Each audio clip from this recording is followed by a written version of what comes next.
salamat sa mapagpalayang pagmamahal. Welcome to our 365 Daily Devotion. Ako po si Alexander Gomez from Batch 3. At ang topic po na tatalakayin natin ngayon ay The Church is the Body of Christ.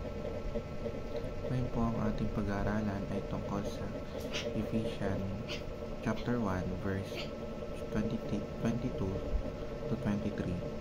At buksan po natin ang ating puso at isip sa magandang salita ng Diyos. Sinasabi dito na, "And God placed all things under His feet, and appointed Him to be head over everything for the church, which is His body, the fullness of Him who fills everything in every way." Or sa Tagalog, "At Kanyang inilagay ang lahat ng mga bagay sa ilalim ng Kanyang mga paa, at ginawa siyang ulo ng lahat ng mga bagay na sa iglesia, na siyang katawan niya, ang kapuspusan niya na pumupuspos ng lahat sa lahat." Sinasabi sa verse na ang Lord natin na si Jesus daw ang ulo at ang una sa lahat ng bagay, meaning siya ang nakakataas sa lahat, maging sa buhay man o patay. Teaching number 1. Jesus is the head of the new humanity. Si Kristo ang ulo ng pagiging makatao. Sa pamumuhay niya natin makikita kung paano mabuhay dapat ang isang tao na ginawa ng Diyos.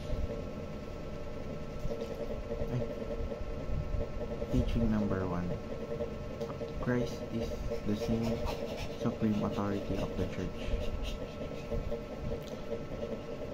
Si Kristo ang pinuno o may pinakamataas na otoridad sa church. Siya ang sinusunod natin at kanyang mga salita ang ating basehan.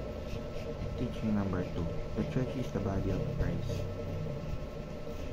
Ang church ay katawan ni Kristo. Siya ang nagsusupervise at namumuno sa church, at ito rin madalas ang ginagamit niya bilang instrumento. Teaching number 3. The church continues the works of Christ. Pinagpapatuloy ng church ang nasimulan ng Panginoon na mabubuting gawa. Siya ang pinuno nito, kaya kung ano ang kanyang pinapangarap ay yun ang susundin ng church. Application number 1. Give your utmost loyalty to Christ.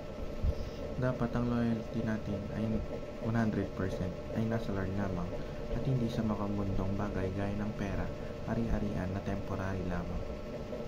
Application number 2. Trust that Jesus cares for the church as His own body. Magtiwala tayo na hindi tayo papabayaan ng Panginoon sapagkat tinuturing niya tayong katawan. Application number 3. Continue reflecting the character and works of Christ. Pag-aralan natin at bulay-walayan ang mga magandang ginawa ng Panginoon, at yun ang gawin natin halimbawa. Yun lamang po ang aking devotions. Maraming salamat.